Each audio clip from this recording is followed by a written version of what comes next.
All right, guys, so I want to show you an app that we've been working really hard on. It's called Secure Legion. It is a encrypted messaging platform that also does cross-chain payments. So basically, the concept behind this is it's completely serverless. It does not expose metadata. So basically, the reason why we wanted to develop this was we have seen the problems with the current messaging platforms. They claim to have encryption, which most of them do, but they also have a problem with metadata. And they track who you're talking to and what you're doing, and I think privacy is really important. So I developed this app and didn't think it was possible at first, but yeah, it's pretty exciting stuff. We're going to go through it and I will show you the demo. So we're going to start off. I'll keep it real basic. Try not to bore you guys. So allow.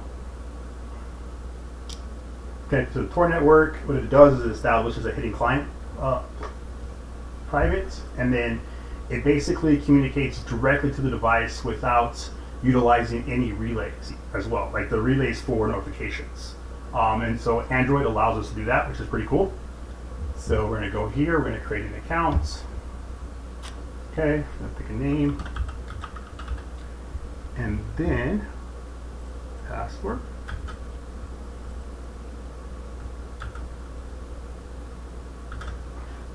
Okay, so what this is going to do is going to upload an encrypted contact card to decentralized storage. And this is encrypted, so nobody could do anything with it, even if they found it, but it's pretty impossible to find these contact cards. So sometimes it does take a little time to respond to the network. So give it a few moments. There you go. And then, so basically, this is your account details. People who sign up are only going to be able to see the recovery seed one time.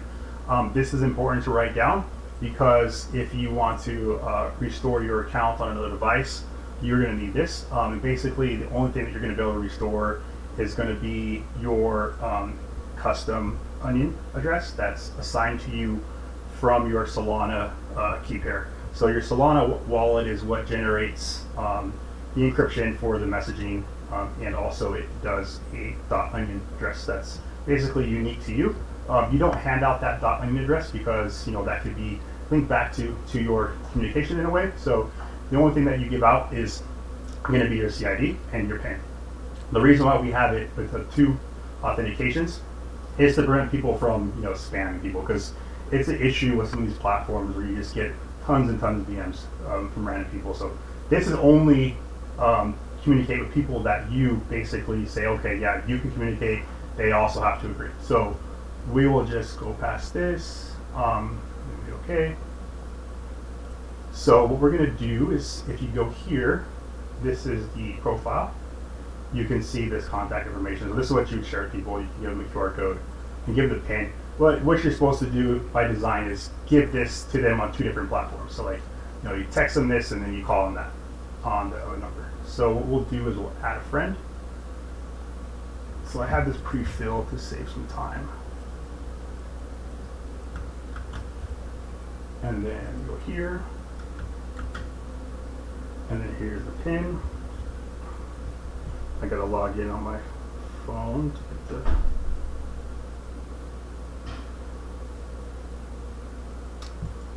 okay. So 8220. Okay, so I'm just gonna send a friend request, and then I'm gonna get it on my device that I have over here.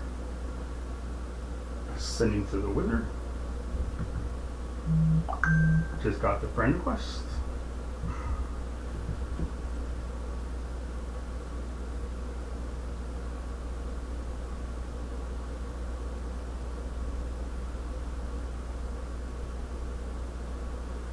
Just logging in. Okay, so I go to accept friend. You can't see my screen, but basically what I need from that person is hey, what's your PIN number? So then I hit accept, and then I'm going to type PIN, which is 840241, and then accept. So basically, this is how you create a contact card with somebody, and this is the only way that you can communicate with them, and it's the only way that you can send them basically encrypted payments through our cross-chain basically protocol that we have. It functions a lot like Apple Pay in a way, so it's pretty unique. So what we'll do is we'll dive into just some basic features. So right here, you can go and see that this is your friend. So here we are. You can only communicate people who are your friends, right? So what you do if you want to send someone a message, you'll go up here, and then you'll just type a little message, like yo. Then you hit send, right? And got it on the other device. I open it, and then I will send a message back.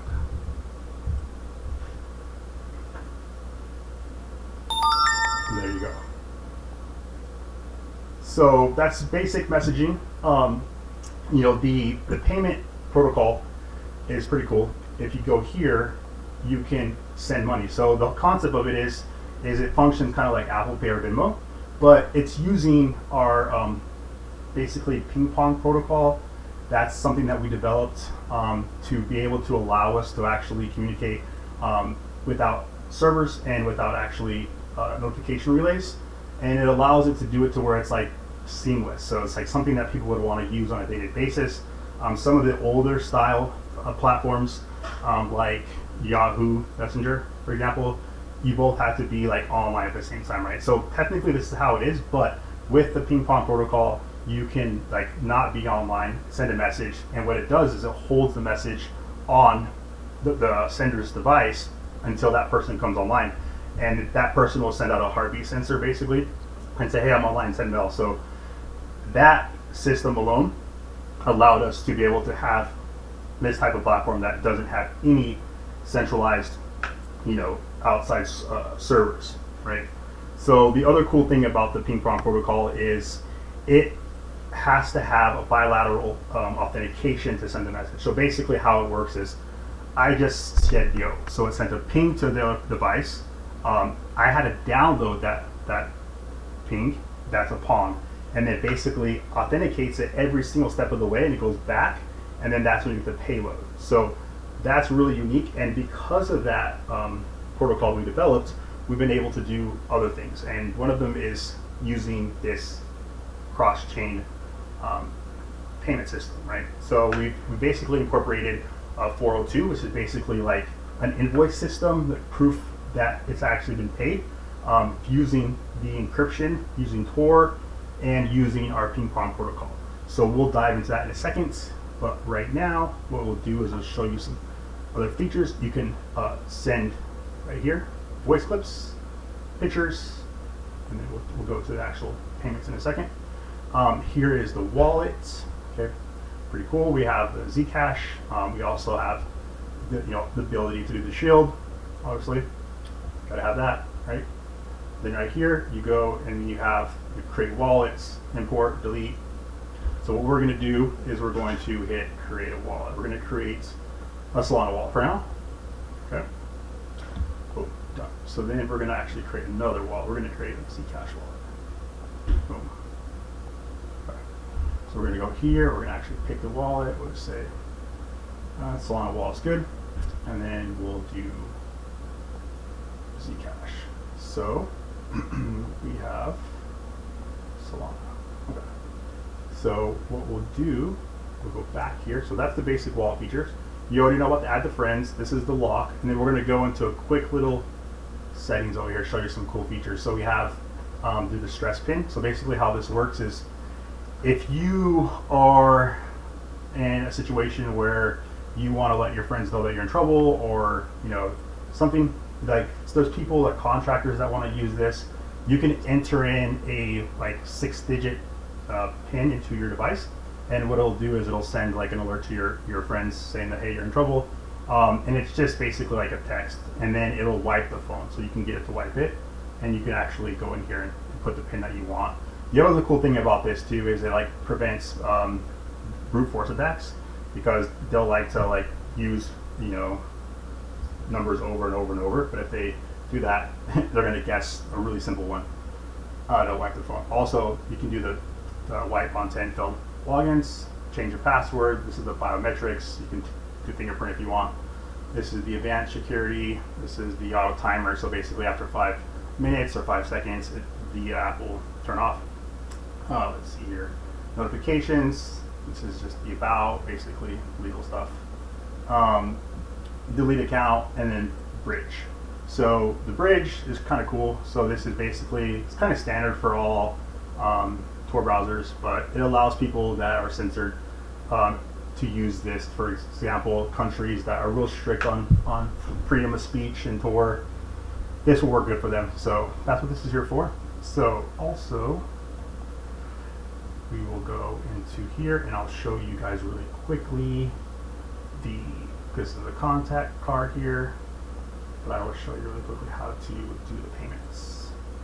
So we're gonna go here, we're gonna go back here, we're gonna go, let's request, I don't know, let's request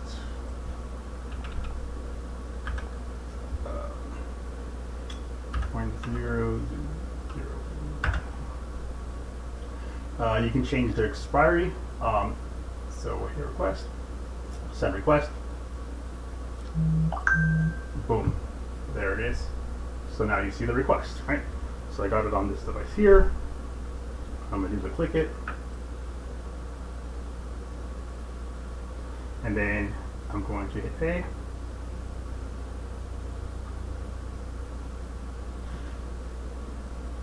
Payment sent, just like that. And that is how you receive money. And so the cool thing about this is it functions a lot like Apple Pay, but it works inside of a totally encrypted device that does have no metadata exposure. And it's actually like, it's sending, you know, the base 402 contract basically through an encrypted channel with the bilateral authentication system, the ping pong system. So there's no man-in-the-middle tax, there's nothing like that. So this is very unique, it's very cool, we're excited to have it. We'll have more information on the stuff we submit on our website as well, but this works with Solana and Zcash, the shielded Zcash at the moment. But thank you guys for taking a look at this. Have a great day.